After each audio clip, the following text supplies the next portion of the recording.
What's up, everybody? My name is Chad Smith. Today, for my sport-specific movement, I'm going to have a wrestling team. Chase there is going to help me demonstrate some of the exercises. As he performs the exercises, I'm going to describe what they are and how you're supposed to perform them.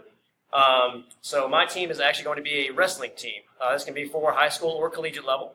The actual wrestling mats, we don't have any of them here, but the normal wrestling mat is 42 by 42 length and height.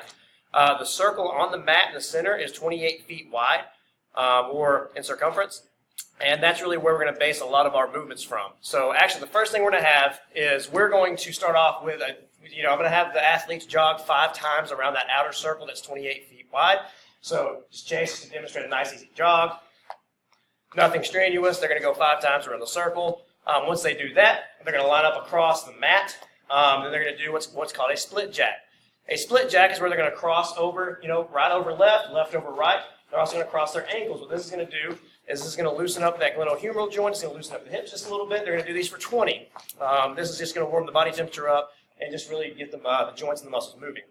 The next thing we're going to do is an animal series.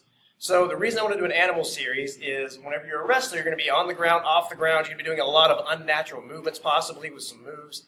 So the first thing I'm going to have Chase do or demonstrate for us is a duck walk. So with a duck walk, you're going to squat down, and you're going to stay squatted down, and you're just going to pretty much take little tiny steps and walk just like a duck would walk.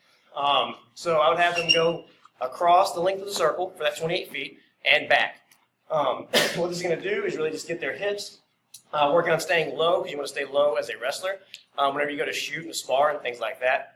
So that's the purpose and the point of a duck walk. It's fairly simple. Just keep your chest big, tie it back, keep your hips low, and you're just taking little tiny steps.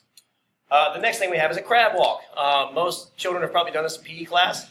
You get down, you're going to bridge your hips up, and you're just going to walk on your hands and your heels.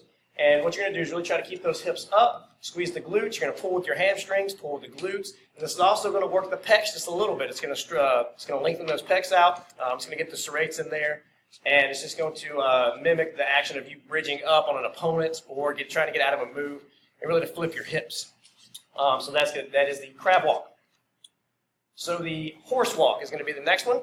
This is going to be very similar to the duck walk, big chest, tight back, except this time instead of being very narrow-based, you're going to be very wide-based. So you're actually going to reach out at an angle, almost it looks like you're riding a horse almost. So what this is going to do is really open up your acetabulum joints, and this is really going to force you to pull a lot from your hamstring, which you will need to do also whenever you're in the middle of a match and things like that. So it's really to warm up your hamstrings and warm up those hips even more. The next thing we're going to demonstrate is the sneaking ape. Chase actually does this very well. I haven't gotten this one down yet. Really the key to this one is you start off almost like a lunge, and then you go and you try to really get that flexibility in your ankles, right? So you're really trying to loosen up your ankles, trying to loosen up those toes. For whenever you go to spar, especially as a wrestler, whenever you go to hit your knee and go to shoot on somebody. So this is going to be huge on loosening up the ankle, the knee, the hip flexors, the hips, things like that.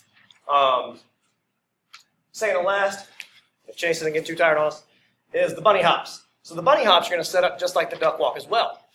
So with this, you're going to get down, and you're pretty much going to hop. You're not stepping here.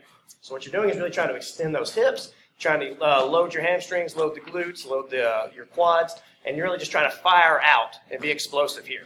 And what we're doing is we're getting more sport-specific as we go on. So start off very general, getting a little bit more specific to the movements they'll be doing during practice and maybe during a match. And the last one we have is a bear crawl with a forward roll, or I like to call it a circus bear. So what he's going to do is he's going to start off with a bear crawl. If I have a team, I'm going to tell them to actually roll. So roll, go into a forward roll, back up, back to a bear crawl.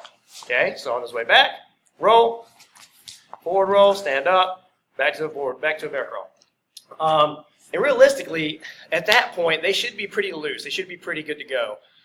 So this is really my warm-up for a collegiate or a high school wrestling team, really just working on making sure that our ankles, knees, hips, and our shoulders, make sure they're all really nice and loose and the body temperature is really increased from whenever we walked in the room, and just getting ready to do, throwing down on some mats. So thanks, guys.